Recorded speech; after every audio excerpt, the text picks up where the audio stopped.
When we hear the word sweatshop, our minds often conjure images of exploitation and misery.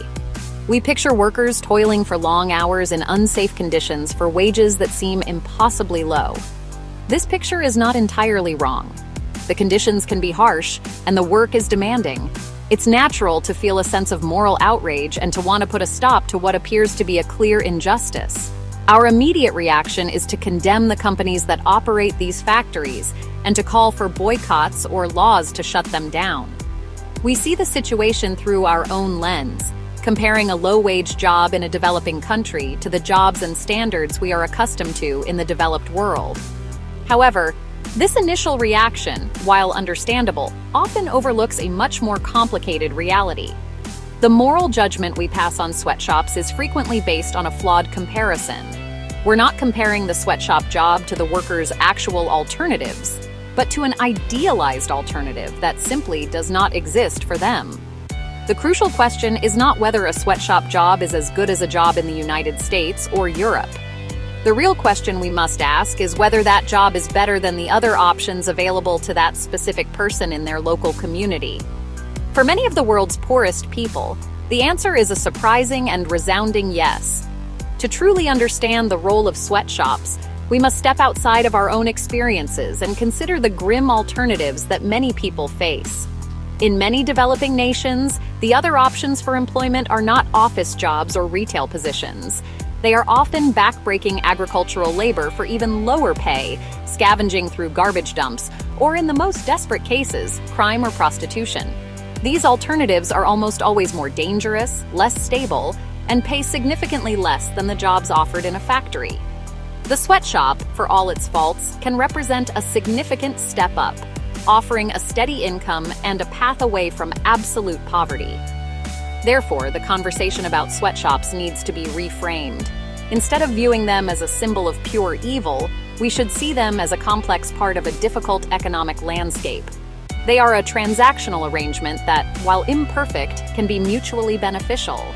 The company gets the labor it needs to produce goods at a competitive price, and the worker gets a job that is often their best available option for improving their life and the lives of their family members. It is this context, the context of limited and often terrible choices, that we must keep in mind before we rush to judgment and demand actions that could inadvertently make things worse. One of the most common criticisms leveled against sweatshops is the issue of low pay. Activists in wealthy countries often point to the hourly wages, which seem appallingly low by our standards, and label them as exploitative. But this comparison is misleading.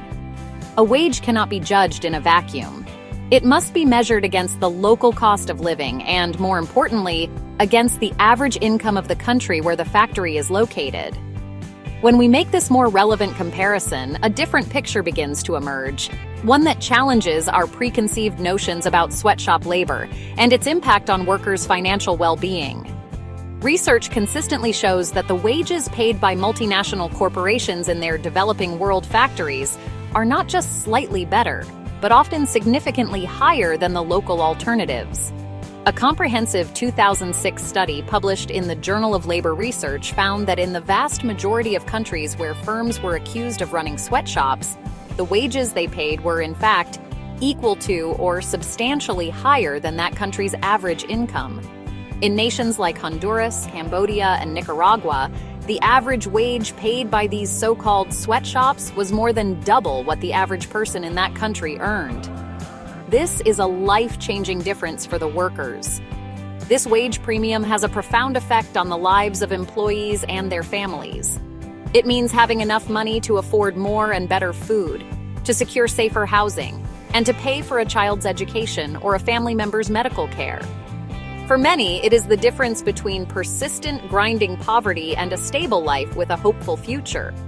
The factory job, though difficult, becomes a crucial lifeline.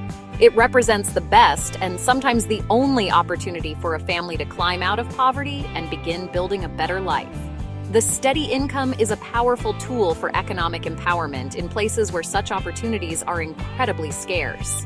Therefore, while the pay may seem low to an outsider from a wealthy nation, for the person cashing the paycheck, it represents a significant improvement in their standard of living.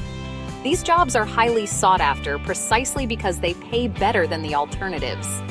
People often wait in long lines for a chance to get hired, and they choose to stay because the factory provides a level of financial security they cannot find elsewhere. To ignore this reality is to ignore the expressed preferences of the very people we claim to want to help. They are choosing the sweatshop job because, in their circumstances, it is the best deal available. Moved by stories of harsh conditions and low pay, well-meaning activists and politicians in the West often call for immediate action. Their proposed solutions usually involve boycotting products made in sweatshops or passing laws that would ban imports from factories that don't meet Western standards for wages and working conditions. These actions are born from a place of compassion, driven by a desire to protect vulnerable workers from exploitation. The logic seems simple.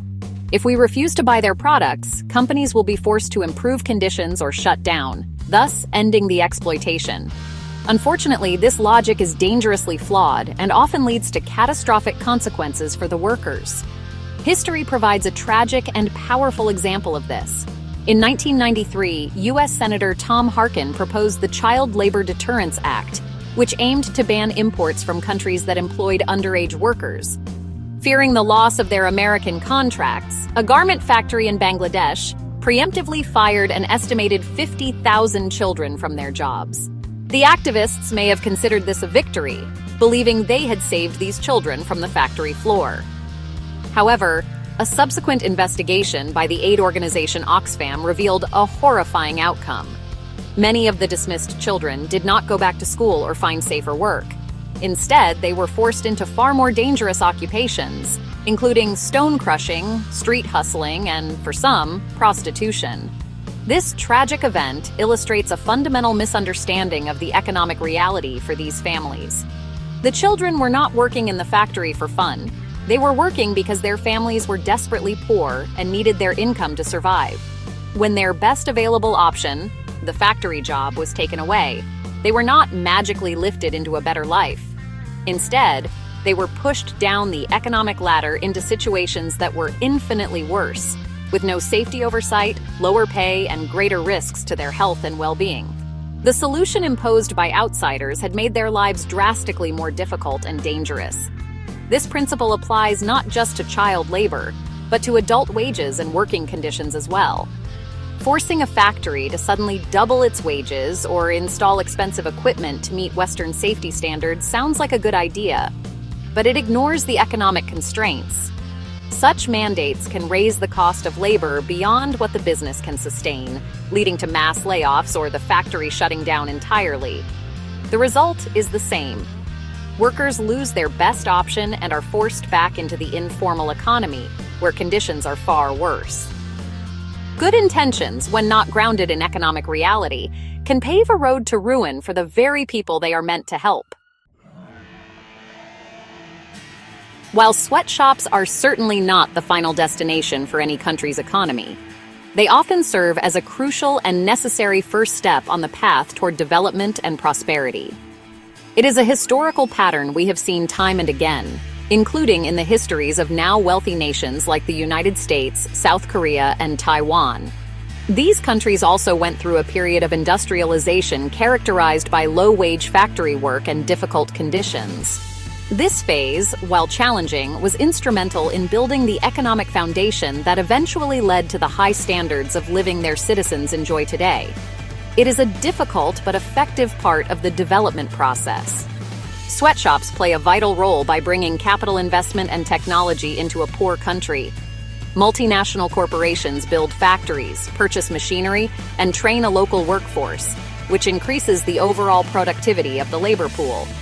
Initially, wages are low because worker productivity is low, and the workers' alternative options are poor.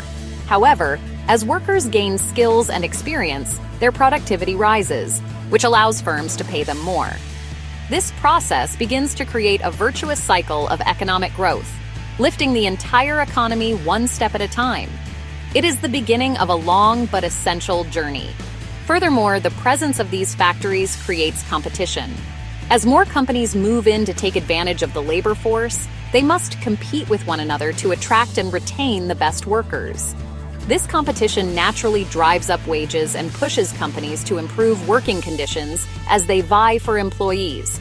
Over time, the entire standard for labor improves not because of outside pressure or boycotts, but because of the internal dynamics of a growing and more competitive market.